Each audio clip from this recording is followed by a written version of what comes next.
The emergency beacon pierced through the void of space, its distress signal reaching the salvage vessel Wanderer just as Marcus Chon finished his third cup of terrible coffee. He winced at the bitter taste and set the mug down, studying the readouts on his console. A diplomatic transport, stranded between star systems with engine failure and life support running critical. Another rescue operation, Marcus muttered to himself, already plotting the jump coordinates. The Wanderer wasn't much to look at, just a converted cargo hauler held together by determination and excessive amounts of welding. But she could still answer a distress call.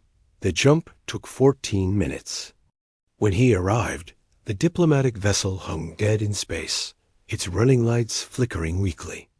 Marcus maneuvered close and extended the docking collar, feeling the familiar thump as the airlock sealed together.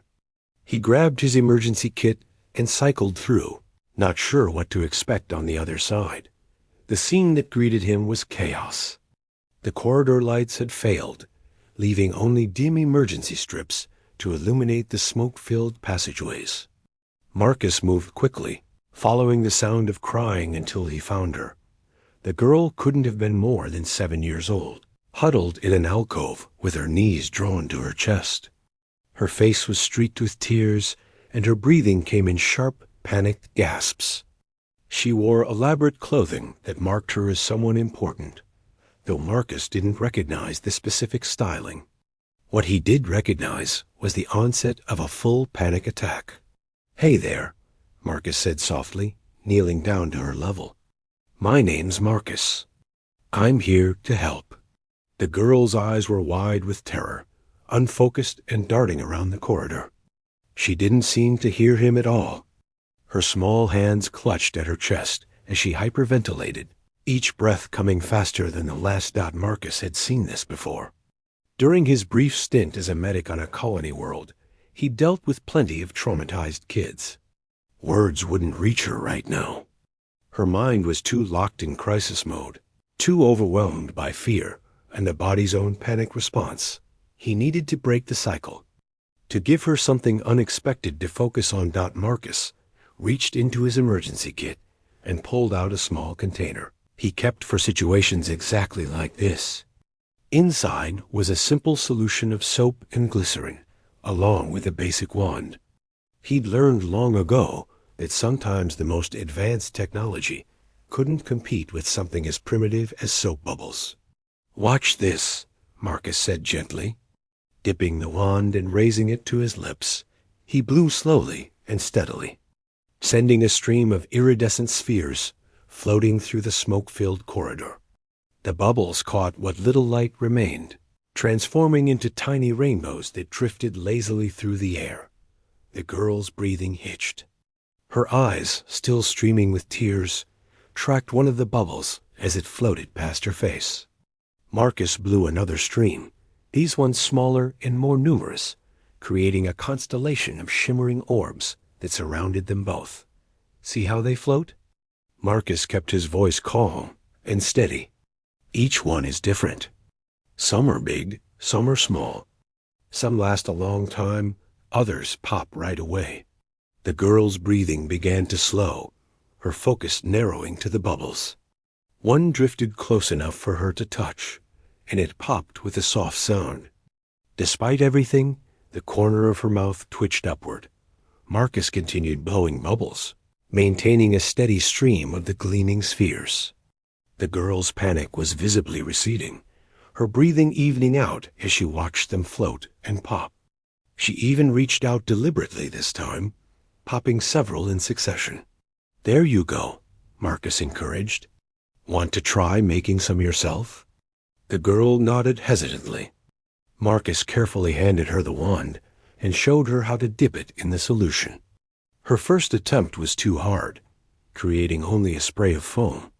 But her second try produced a single large bubble that wobbled through the air before settling against the wall. "Perfect," Marcus said with a smile. "You're a natural." What Marcus didn't know was that they weren't alone. Hidden in the shadows further down the corridor, someone else watched the entire scene unfold. Queen Varys of the Andromedan, Alliance had been making her way through the damaged ship, searching desperately for her daughter Lyra when she'd heard voices. She'd stopped, peering around a corner to see a human stranger kneeling before her child. Her first instinct had been protective fury. She'd nearly rushed forward to pull Lyra away from this unknown person. But something made her pause. She watched as the human did something she'd never seen before, creating floating spheres from some kind of liquid solution. It seemed so simple, almost absurdly primitive, compared to the holographic entertainment devices her daughter usually played with. Yet Lyra, who had been lost in a panic attack so severe that Varys had feared for her life, was calming down. Varys had tried everything to reach her daughter. She'd used her most soothing voice, attempted to engage their telepathic bond, even tried emergency medications from their kit. Nothing had worked. The child's fear had been too great, her mind too locked in crisis. But these bubbles, these simple spheres of soap and air, had done what all of her advanced knowledge and technology could not. They had given Lyra something beautiful and unexpected to focus on, something that required her attention and participation. Pulling her mind out of its spiral of panic, the queen watched as her daughter actually smiled, blowing her own bubbles now with increasing confidence. The human continued to speak in that calm, steady voice, offering gentle encouragement and praise. He wasn't treating Lyra like a princess or someone important. He was simply treating her like a scared child who needed help. "My mom," Lyra said suddenly, her voice small but no longer panicked. "I can't find my mom." "We'll find her," Marcus promised. "The ship isn't that big, and I'm pretty good at finding people. But first, are you feeling better? Can you breathe okay now?" Lyra nodded, taking a deep breath to demonstrate. The bubbles helped. "They're really pretty." "They are, aren't they?" Marcus agreed. "I learned how to make them from my grandmother. She used to say that sometimes the simplest things are the most powerful." Queen Varys felt her throat tighten. This human had no idea who they were helping. He couldn't have known that Lyra was heir to one of the most powerful civilizations in this sector of space. He'd simply seen a child in distress and responded with kindness and creativity. She stepped forward then, allowing herself to be seen. "Lyra, Mom." The girl scrambled to her feet and ran to her mother, who swept her up in a fierce embrace. Marcus stood as well, stepping back to give them space. "Is this your mother?" he asked Lyra, who nodded vigorously against her mother's shoulder. "I am," Varys said, studying the human with new eyes. "And you are?" "Marcus. I'm a salvage operator. I picked up your distress beacon and came to help. Is anyone else on board injured?" "The crew is stabilized in the aft section," Varys explained. "Our engines failed, and we've been adrift for 6 hours. Lyra became separated from me during the initial crisis." She wanted to say more, to thank him properly, but her diplomatic training held her back. This human had no idea what he'd done or who he'd helped. Perhaps that was for the best, at least for now. "My ship has enough capacity to evacuate everyone," Marcus offered. "It's not fancy, but it's functional. I can have you all at the nearest station within a day." "That would be acceptable," Varys said formally, though her arms tightened around her daughter. "We are grateful for your assistance." As Marcus led them through the damaged corridors toward his ship, Lyra walked between them, occasionally reaching up to pop an imaginary bubble. The queen noticed how the human kept pace with her daughter's smaller steps, how he pointed out obstacles and made sure they avoided the worst of the damage. When they reached the Wanderer, and the rest of the diplomatic party was safely aboard, Marcus showed them to the passenger compartments he'd hastily cleared. They were cramped and spare, nothing like the luxury the queen and her entourage were accustomed to. But they were safe, and the life support was solid. "Thank you," Varys said again, as Marcus prepared to return to the cockpit. "For everything. Just doing my job. Marcus replied with a shrug.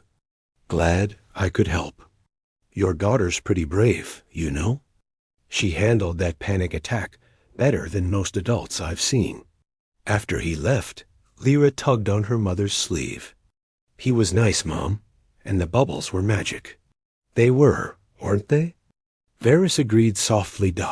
She would remember this day, she decided. When they returned home and the diplomatic protocols resumed, when she stood before the council and made her report on human potential for Alliance membership, she would remember that a simple salvage operator had shown more wisdom and compassion than many trained diplomats she'd encountered. The Andromedan Alliance had been debating whether humanity was ready for inclusion in the greater galactic community. There were concerns about their relative primitiveness, their tendency toward conflict, their limited technology. But Queen Varys had just witnessed something that no amount of advanced technology could replicate. She'd seen a human respond to a crisis not with force or complex solutions, but with simple kindness and creativity. He'd used primitive soap bubbles to accomplish what her sophisticated medical technology could not. Perhaps, she thought as the Wanderer jumped toward the nearest station, humanity's perceived primitiveness was actually a strength. Perhaps their ability to find simple solutions to respond with